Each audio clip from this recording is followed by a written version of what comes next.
టీవీలలో వీళ్ళు ఇచ్చిన అడ్వర్టైజ్మెంట్లను చూసి, అప్పట్లో ఈనాడులో చూస్తే, ఆంధ్రజ్యోతిలో చూసిన, ఏబిఎన్లో చూసిన, టీవీ5లో చూసిన అడ్వర్టైజ్మెంట్ కూడా ఊదరగొట్టేవాళ్ళు.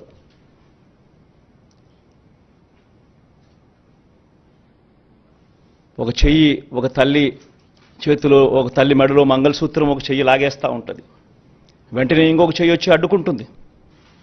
బాబు వస్తున్నాడు, బ్యాంకుల్లో పెట్టిన బంగారం ఇంటికి వస్తుంది అని అడ్వర్టైజ్మెంట్.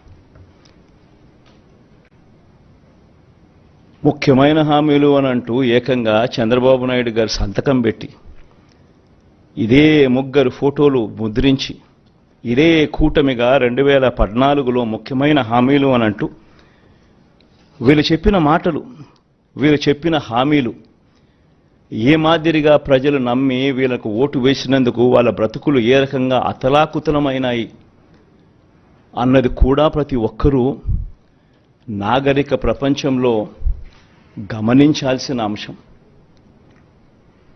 ఎందుకనంటే ఒక రాజకీయ నాయకుడు, ఒక రాజకీయ పార్టీని నమ్మి ప్రజలు ఓట్లేస్తారు.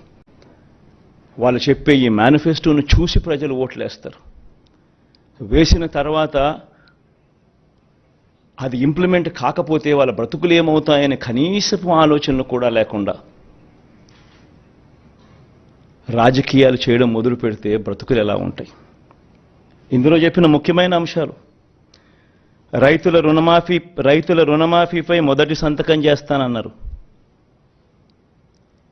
మరి 87,612 కోట్ల రూపాయలు రుణమాఫీ అయిందా? ప్రతి సిద్ధం సభలోనూ ఈ ప్రశ్నలు నేను వేస్తా వస్తున్నా. పొదుపు సంఘాల రుణాలు పూర్తిగా రద్దు చేస్తామన్నారు. 14,205 కోట్ల రూపాయలు డ్వాక్రా సంఘాలకు, పొదుపు సంఘాలకు రుణాలు మాఫీ చేస్తామన్న సొమ్ము ఒక్క రూపాయైనా మాఫీ చేశారా?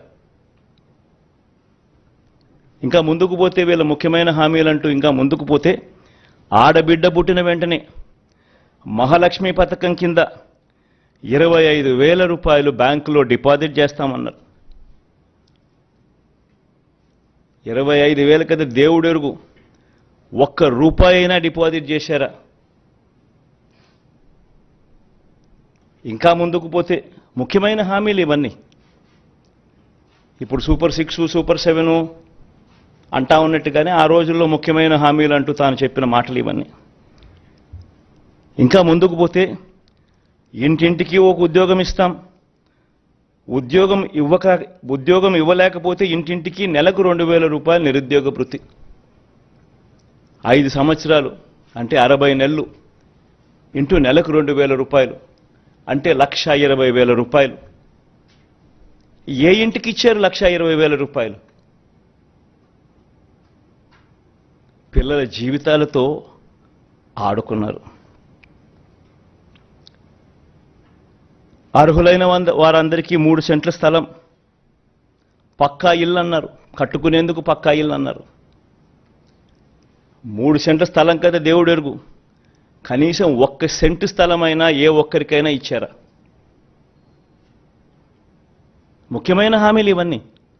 నేను చదివే ప్రతి అంశము కూడా ఆయన సంతకం పెట్టి, 3 ఫోటోలు పెట్టి, ఇంటింటికి పంపించిన ఈ పాంఫ్లెట్లో నుంచి ముఖ్యమైన హామీలు అని అంటూ వీళ్ళు రాసిన హామీలే నేను చదువుతా ఉన్నా.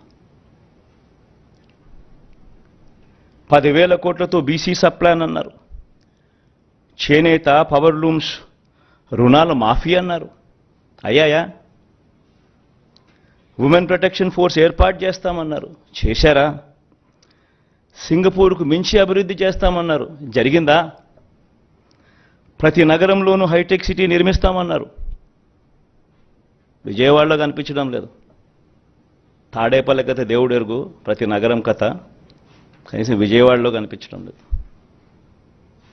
ప్రతి నగరం అన్నారు.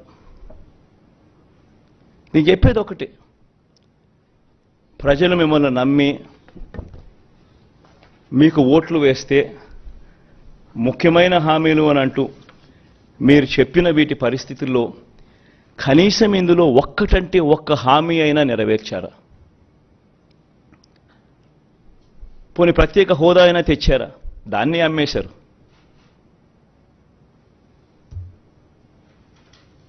అదే నోట్తోనే ప్రత్యేక హోదా ఏమైనా సంజీవినా అని చెప్పి మళ్ళీ వెటకారం కూడా చేశారు. నేను చెప్పేది ఒకటి, ప్రతి మాట రాజకీయ నాయకుడు ఒక విశ్వసనీయత కోల్పోతే, రాజకీయాలలో విశ్వసనీయత అన్న పదానికి అర్థం లేకపోతే రాజకీయాలు ఎందుకు చేస్తా ఉన్నాం? ఎవరి కోసం చేస్తా ఉన్నాం? దేనికోసం చేస్తా ఉన్నాం? చనిపోయిన తర్వాత ప్రతి పేదవాడి గుండెల్లో, ప్రతి ఇంట్లో మన ఫోటో ఉండాలి, ప్రతి గుండెలో మన ఫోటో ఉండాలి అనే తాపత్రయం లేనప్పుడు రాజకీయాలు ఎందుకు చేయాలి?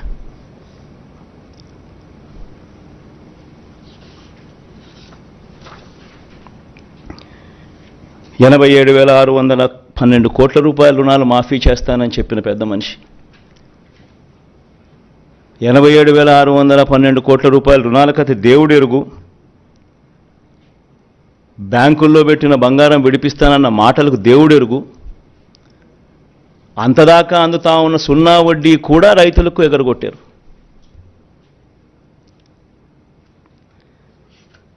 పొదుపు సంఘాల రుణాలు 14,205 కోట్ల రూపాయలు మాఫీ చేస్తామన్న మాటలు, రుణాల మాఫీ కథ దేవుడెరుగు. అక్టోబర్ 2016 నుంచి అప్పటిదాకా అందుతా ఉన్న సున్నా వడ్డీని సైతం రద్దు చేశారు, అది ఎగరగొట్టారు. పొదుపు సంఘాల పరిస్థితి ఏమిటి అని అంటే ఓవర్ డ్యూసు ఎన్పిఏలు 18% పైచిలకు వెళ్ళిపోయింది. ఏ గ్రేడు, బి గ్రేడ్ సంఘాలన్నీ సి గ్రేడు, డి గ్రేడ్ సంఘాలుగా మారిపోయాయి. అక్క చెల్లెమ్మలు రోడ్డు మీదకి వచ్చారు.